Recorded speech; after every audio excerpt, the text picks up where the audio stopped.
साहब देखिए, चर्चा यही चल रही है कि पंजाब के भीतर इस वक्त गंभीर मुद्दे क्या हैं और किन विषयों को उठाया जा रहा है। कम से कम जब जनता चुनती है तो ये जिम्मेदारी के साथ चुनती है कि जो हमारे नैतिक मुद्दे हैं, जो हमारी मूलभूत सुविधाएं हैं, उनको उठाया जाना चाहिए। लेकिन उठाया क्या जा रहा है?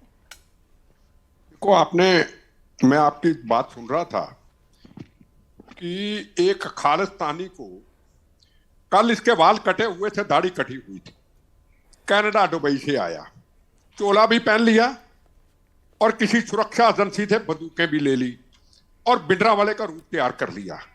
पहले पंजाब के मैं धर्म के ठेकेदारों को कहना चाहता हूं, इतने इतने बड़े प्रवचनकारी हैं जो समाज को, दुनिया को एक नया रास्ता देते हैं, जिनको सारी जिंदगी हो गई प्रचार करते करते, अमर चकाते चकाते, ये 4 दिन में आता हीरो बन जाता। मैं आपकी बात का जवाब दे रहा हूं।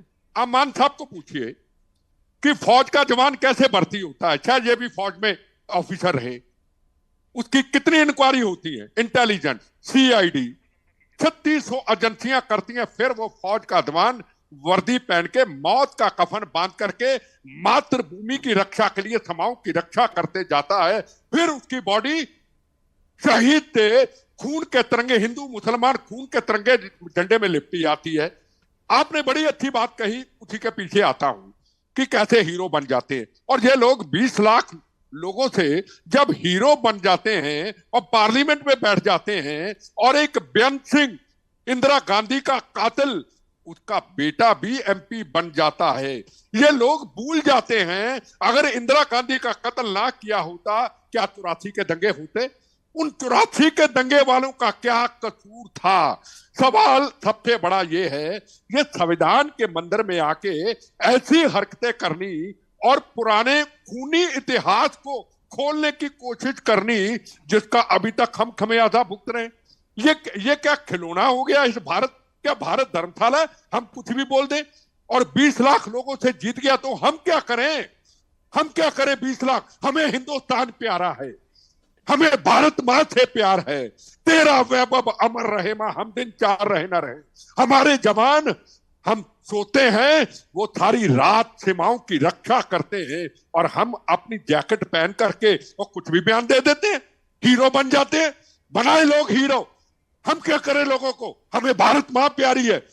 जैसे मान साहब सामने आए, ऐसे सिख समाज के लोगों को सामने आना होगा, घर में नहीं बैठना होगा। बैठे हैं ना मान साहब, बोलते हैं ना खुल के? कितने सिख भाई बोलते हैं? बोलिए, कितने बोलते हैं ना? हम तो नहीं बोलेंगे। तिरंगे झंडे को जब कनाडा के अंदर अशोक चक्र में कृपान निकाली जाती है, हमारे सीने पे दर्द होती है। ये मान साहब के सीने पे दर्द होती है, जिस तरह मातृभूमि का प्यार है, खुल के बोलते हैं। बाकी सिख भाई क्यों ना बोले ना? हम तो चन्नी हैं, हम तो सिख वोट चाहिए। किसका फेलियर है? ये किसका फेलियर है जिसके ऊपर एनएसए जैसा इतना गंभीर एक्ट लगा हो, एनएसए लगा हो जिसके ऊपर? ये किसका फेलियर आप मानते हैं कि वो चुनाव जीत जाता है? मैं बताऊं किसका है। मैं देखो, एक मेरी बात क्लियर बिल्कुल सुनिए। पंजाब, बचपन, जवानी, हर चीज मैंने वहां देखी। ये सामने हरमंदर साहब और सामने मेरा घर है, एक एक चीज देखी। पहला जब बम चला 82 के अंदर, बिंद्रा वाला अंदर था, कहता था तिरंगा झंडा नहीं लहराने देंगे 15 अगस्त आजादी का। मैं कहा तुम्हारी ऐसी कि तैसी, तिरंगा झंडा आपका है, ये हिंदू मुसलमान सिख ईसाई इतिहास में है। और बम चलाया था, तिरंगा झंडा लहराया, और तिरंगे झंडे की आज तक रक्षा करते रहे। चाहे 26 जनवरी को इन्होंने अपमान किया, देखते रहे, रोते रहे। सवाल सबसे बड़ा यह है कि पंजाब के अंदर पहले क्या होता था? अकाली दल, बादल, बड़े बादल साहब और बीजेपी। हम कांग्रेसी हो करके, मैं कांग्रेसी हो करके, मेरे अंदर से आवाज निकलती थी, बादल और बीजेपी सेकुलरिज्म का बहुत बड़ा सबूत, हिंदू सिख एकता का बहुत बड़ा सबूत। आज टूट गया, आज अलग अलग हो गया। जीत गया अमृतपाल, जीत गया सरदार बेअंत सिंह और इंदिरा गांधी के कातिल का बेटा, पहले पत्नी जीती, जीत गया वो। तो पंजाब कहां जाएगा? पंजाब खेलते रहेंगे। पंजाब के कितने टुकड़े होंगे? पहले पाकिस्तान, लाहौर, पंजाब टूट गया, फिर क्या टूटा? दिल्ली टूटा, हरियाणा टूटा, हरियाणा बना, राजस्थान टूटा।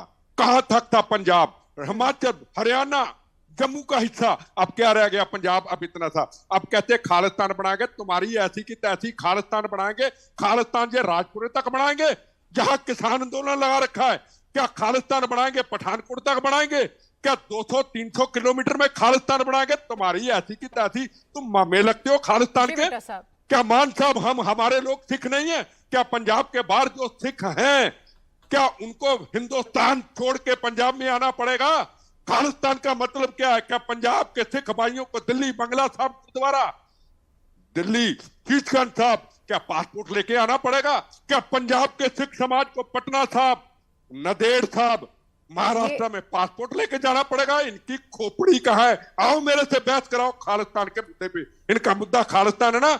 और पन्नू रोज धमकियां देता है, पाकिस्तान का एजेंट। और अमृतपाल की फेवर में जब डिब्रू जेल में बंद कर दिया जाता है, वो कहता है इनको छोड़ो, और वहां तिरंगे झंडे को पैरों में रोदा जाता है। मेरे सिख भाइयों की आवाज क्यों नहीं उठती? हम भारतीय हैं, ये मान साहब भारतीय हैं, हम भारतीय हैं, हम बोलेंगे, क्यों ना कोई बोले?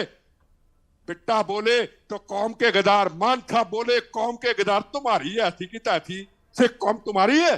सिख कौम पूरी दुनिया की सिख कौम है, सिखों की नहीं है।